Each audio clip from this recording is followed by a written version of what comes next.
Olá meu amigo, olá minha amiga, tudo bem? Hoje o nosso Chega Mais Perto é especial realmente. Já estou aqui preparado, sentado aqui na minha cadeira e tenho aqui na minha mesa as bíblias, as minhas anotações, o meu computador. Estamos preparados para começar hoje um tema muito importante. Inclusive nós vamos falar desse tema não somente hoje, mas outras vezes também. Por isso, olho na tela, abra o seu coração, prepare-se para meditarmos em 4 passagens da Bíblia que serão uma bênção para você, com certeza, e para mim também. Bom, nós vamos começar lendo um texto que está em Jeremias, no capítulo 5 e no verso 30. Eu já deixei aqui prontinho para a gente ganhar tempo. Jeremias 5, verso 30 diz assim: coisa espantosa e horrenda se anda fazendo na terra. Ouviu isso? Coisa espantosa e horrenda se anda fazendo na terra. Esse é um texto extremamente atual. É só você olhar as redes sociais, é só você olhar as notícias, é só você observar o que está acontecendo ao seu redor, na sua cidade, no seu estado, no seu país, e você vai se certificar de que o que o profeta Jeremias menciona, de fato, está acontecendo diante dos nossos olhos.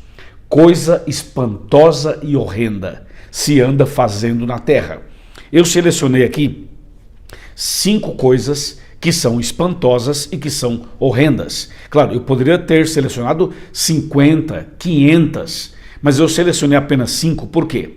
Porque eu não vou trabalhar as questões naturais nem as coisas sobrenaturais, como terremotos, como guerras, ou até mesmo alguma coisa que vem com uma tempestade, um furacão, alguma coisa assim. Não vou entrar nesse assunto. Eu vou mencionar outras coisas, por isso selecionei apenas 5 delas. Mas antes de eu mencionar estas 5, eu queria ler com você um outro texto que está no livro de Lucas. Vamos para o Evangelho de Lucas, no capítulo de número 21 e no versículo de número 11. Lucas capítulo 21, verso 11 diz assim: haverá grandes terremotos, epidemias e fome em vários lugares. Agora vem a frase que eu queria destacar: coisas espantosas e também grandes sinais do céu. Veja que Lucas, ele usa o mesmo termo que Jeremias. Ele fala aqui coisas espantosas, coisas horrendas, coisas horríveis iriam acontecer na face da terra. Percebeu? Tem outros textos que eu vou mencionar já. Aliás, vou mencionar um terceiro já e o quarto eu menciono no final. O terceiro texto está na segunda carta de Paulo a Timóteo, no capítulo 3, versículos de números 12 e 13. Diz assim: ora, todos quantos querem viver piedosamente em Cristo Jesus serão perseguidos. Verso 13: mas os homens perversos e impostores irão de mal a pior, enganando e sendo enganados. Bom, você pega agora essas 3 passagens bíblicas, Jeremias, Lucas e 2 Timóteo, e coloca isso na ordem do dia.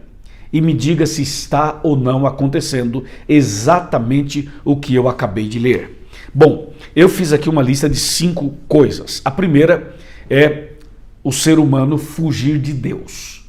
Isso é impressionante, impressionante. Veja, Deus é bom, Deus é amor, Deus é graça, Deus é misericórdia e misericordioso. Deus é o nosso Pai, é o nosso Criador. Deus é tudo de bom. E aí vem a pergunta: por que as pessoas fogem de Deus? Por quê? O que Deus fez para elas para que elas possam fugir de Deus? E é muito comum as pessoas fugirem de Deus. Veja, não querem saber da Bíblia, não querem saber da oração, não querem saber de cantar um hino, não querem saber de frequentar a igreja, não querem saber das coisas espirituais. As pessoas, muitas delas, não são todas obviamente, mas muitas delas só têm uma visão horizontal, só uma visão aqui, agora, de curto prazo. Elas se esquecem de que o melhor está por vir. Então, uma coisa horrível, espantoso, é o fato das pessoas fugirem de Deus. E isso começou desde que o pecado entrou aqui na terra. Você vai lá para Gênesis 3 e você vê Adão e Eva fugindo de Deus. Aí depois você percebe que toda vez que o ser humano comete um pecado, a tendência do ser humano é fugir de Deus. E as pessoas parece que elas têm mais prazer naquilo que não é de Deus do que naquilo que é de Deus. É só você ler o que está em 2 Timóteo 3, de 1 a 5, e também você lê isso em Mateus capítulo 24 e Lucas capítulo 21. Então, uma coisa espantosa e horrenda é a pessoa fugir de Deus, porque ela está fugindo daquele que pode ajudá-la, que pode abençoá-la, que pode resgatá-la. Como é que você foge de alguém que quer o seu bem? Como é que você foge de alguém que te ama? Como é que você foge de alguém que morreu na cruz por você? Como é que você foge de alguém que é o único que pode ajudar você a vencer os problemas da vida? Então, esse é o primeiro ponto. Concorda comigo? Isso é baseado na Bíblia e baseado no dia a dia que nós vivemos. Vamos para o segundo ponto. O segundo ponto é a destruição da família. Isso é uma coisa horrível, uma coisa espantosa e horrenda. A destruição da família. Veja, uma coisa é a gente enfrentar problemas na família. Todo mundo enfrenta. Uma coisa é você ter uma dificuldade de relacionamento. Isso todo mundo tem. Mas eu estou me referindo a movimentos, a ideologias e a pessoas que são muitas vezes ativistas, que lutam para destruírem a família. Existem muitas pessoas que são contra a família e trabalham nos bastidores com leis, com ideias, com filosofias, com ações, para que a família seja destruída. E atenção, a família é um projeto de Deus. Foi Deus quem estabeleceu a família. E infelizmente há um movimento horrível, espantoso no mundo inteiro. E esse movimento passa pelos filmes, pelas novelas, pelas músicas, por aquilo que se chama de cultura. Há um movimento que trabalha contra a família. Infelizmente, isso é verdade. Então, essa é uma segunda coisa da minha lista que é espantosa e que é horrenda, como diz o profeta Jeremias, como diz Paulo a Timóteo e como diz Lucas no capítulo 21, verso 11. Vamos então para o terceiro ponto, mas antes de ir para o terceiro ponto, falando em família, você percebe que nos 10 mandamentos tem o 5º mandamento, que fala claramente da importância da gente honrar o pai e honrar a mãe, ou seja, honrar a família de uma maneira geral. E atenção, Deus quer que nós sejamos abençoados individualmente e também como família. Amém? Vamos para o terceiro ponto. Movimentos contra a igreja. Sabe que essa é uma das obras de Satanás? Satanás trabalha contra Deus, trabalha contra a família e trabalha também contra a igreja. Deus tem a sua igreja, Deus tem o seu povo na terra. Isso está claro em Apocalipse 12, por exemplo. Mas há um movimento que trabalha contra a igreja. Por quê? Porque primeiro Satanás levantou um monte de denominações estranhas, um monte de movimentos religiosos que são mais comércio do que movimentos religiosos corretos. Entendeu? E também existem hoje essa mistura entre política e religião, que é um problemão, um problema muito sério. Então tudo isso são movimentos do diabo para enfraquecer a igreja e para levar as pessoas a olharem para a igreja como comércio, como política, como trampolim, como uma estratégia financeira e por aí vai. Então, o terceiro ponto meu aqui é justamente esse movimento contra a igreja. E não esqueça que a igreja foi estabelecida por Cristo. Cristo é o cabeça da igreja. Deus tem sua igreja. Mas quando você vai para Apocalipse 17, você já vê Satanás trabalhando contra a igreja. Tanto é que Satanás ele estabelece um outro movimento religioso que a Bíblia chama de prostituta. Justamente é uma ideia satânica para quê? Para prostituir as verdades de Deus, para misturar as verdades com a mentira e lançar uma série de situações negativas e questionamentos sobre a igreja de Deus, a igreja verdadeira. Então assim, esses movimentos contra a igreja estão crescendo. E isso ocorre no meio político, isso ocorre no meio da literatura, isso ocorre muitas vezes em sala de aula, em algumas escolas, obviamente, não todas. Isso acontece em outros lugares da sociedade, pessoas com ideias diferentes, pessoas com pensamentos diferentes, com filosofias diferentes, justamente trabalhando e realizando movimentos contra a igreja. E isso tem sido um problema muito sério. nós estamos observando exatamente uma perseguição estruturada, bem organizada contra a igreja, que vai redundar lá na frente em algo muito maior, em algo muito sério, entendeu? E o quarto ponto seria então a corrupção generalizada. No livro de Gênesis, no capítulo 6, você já encontra a corrupção do gênero humano. Você já encontra a citação bíblica de que o ser humano se corrompeu, de que houve uma corrupção do gênero humano, por causa do pecado, obviamente. E essa corrupção se estende, cresce, se multiplica em todos os lugares do mundo praticamente. Praticamente não, em todos os lugares do mundo. Você percebe hoje corrupção no meio político, corrupção no meio religioso, corrupção no dia a dia das pessoas. É só você observar. Muitas vezes se fala somente da política, mas a corrupção está em todos os lugares.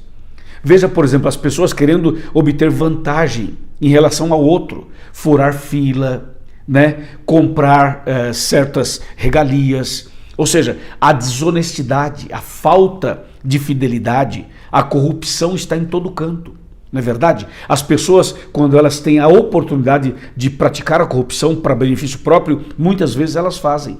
Então, é uma outra coisa espantosa e horrenda que tem no mundo. Infelizmente é assim. Pessoas, muitas vezes, pensando que ao fazerem isso, são espertas, são inteligentes, são pessoas que estão conquistando coisas, e algumas delas até acham que é bênção de Deus. Não é, não é. Então veja, é importante que a gente observe que nós como cristãos não podemos nos meter nessas corrupções. Eu sei que perfeitos nós não somos, mas temos que fazer a nossa parte, entendeu? Um outro ponto e o último deles é o seguinte: você percebeu que o que antigamente era errado, hoje as pessoas consideram certo? E aquilo que antigamente era certo, as pessoas hoje estão considerando erradas? Ou seja, houve uma inversão de valores. Antigamente, algumas coisas eram consideradas claramente como algo errado, nocivo, maléfico. Hoje, essas coisas são consideradas perfeitamente normais e naturais, e os valores se inverteram. Então, são coisas espantosas e horrendas que a gente está vendo diante dos nossos olhos. E nós estamos chegando a um ponto em que nós vamos ficando de mãos atadas. E vai chegar uma hora em que os pregadores do Evangelho já não poderão mais pregar, estarão totalmente amarrados, impedidos. E isso vai preparando o terreno para a perseguição ao povo de Deus, para a perseguição aos servos de Deus. Você viu o texto que eu li em 2 Timóteo 3, verso 12, que fala assim: ora, todos quantos querem viver piedosamente em Cristo Jesus serão perseguidos? Pois é, haverá sim uma perseguição ao povo de Deus, aqueles que guardam os mandamentos de Deus, aqueles que têm a fé de Jesus e a fé em Jesus, sim, haverá. E essas coisas todas que estão acontecendo no mundo hoje vão afunilando e levando o mundo para esse ponto. A tal ponto que as verdades bíblicas já não serão mais permitidas pregar. Ou seja, aqueles que pregam a Bíblia vai chegar um momento em que não poderão pregar mais.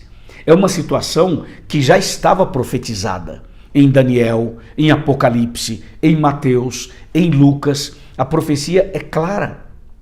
E aqui em 2 Timóteo diz muito claramente: todos que querem viver em Cristo serão perseguidos. Você percebeu? Você entendeu?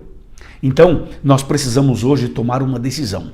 E essa decisão passa pelo último texto que eu fiquei devendo para você, que é Lucas, capítulo 21, verso 28, que diz assim: ora, ao começarem essas coisas a suceder, exultai, erguei a vossa cabeça, porque a vossa redenção se aproxima. Então o texto está dizendo assim: quando isso começar a acontecer, e de fato não está começando a acontecer, já está terminando até, porque já acontece há muito tempo, o texto diz: levante a sua cabeça, olhe para cima, porque a sua redenção está próxima. Realmente a nossa redenção se aproxima. Por isso, meu amigo e minha amiga, eu convido você a pegar a sua Bíblia, estudar a sua Bíblia, pesquisar, buscar. Eu convido você a procurar uma igreja adventista, para que você possa ter ajuda para pesquisar mais, estudar mais, aprender mais, crescer mais e tomar uma decisão. Uma decisão de servir a Deus, uma decisão de se batizar, uma decisão de começar tudo de novo, porque esse mundo, meus amigos, está chegando ao seu final, ele vai acabar. Jesus vai voltar em breve. E nós não temos outra saída a não ser nos preparar para a volta de Cristo. Entendeu? Então venha com a gente, abra o seu coração, deixe de lado as picuinhas, deixe de lado, quem sabe, aqueles preconceitos, os orgulhos ou o orgulho, deixa de lado aquilo que passou e vamos começar uma vida nova, vamos começar uma caminhada nova, porque Cristo virá para nos buscar. Amém? Eu pergunto, você quer se preparar? Você quer se preparar para a volta de Cristo? Por quê? Porque o que eu li hoje para você em Jeremias 5, em 2 Timóteo 3, em Lucas 21, é o que está de fato acontecendo. Então, abra o coração e vem com a gente. Chega mais perto, se entregue, nasça de novo, comece uma vida nova e se prepare, porque Cristo virá para nos buscar. Amém? Se você aceita se preparar, se você aceita ir para uma igreja adventista, se você aceita se entregar, se você aceita começar uma vida nova, então eu vou orar por você. E depois da oração, procure uma igreja adventista do sétimo dia, procure os nossos pastores, os nossos anciãos, procure a liderança da igreja e nós vamos ajudar você a dar os passos que precisam ser dados nessa preparação para o céu. Amém? Vamos orar. Pai querido, obrigado pela mensagem de hoje. Abençoe este homem, esta mulher que está orando comigo. Derrama a tua graça sobre ela, sobre ele, sobre mim também. Ajuda-nos a permanecermos firmes na fé, a levantar a cabeça, olhar para cima e saber que Jesus está voltando. Eu entrego nas tuas mãos, em nome de Jesus. Amém. Amém. Deus te abençoe. Gostou do vídeo? Então compartilha com seus amigos. Se inscreva também no nosso canal, ok? Dê o seu like, ok? Curta esse vídeo. E, por favor, faça também aqui os seus comentários. E vamos juntos aumentar, alcançar mais pessoas para o reino de Deus. Forte abraço, fica na paz e a gente se vê no próximo vídeo, se Deus quiser. Amém.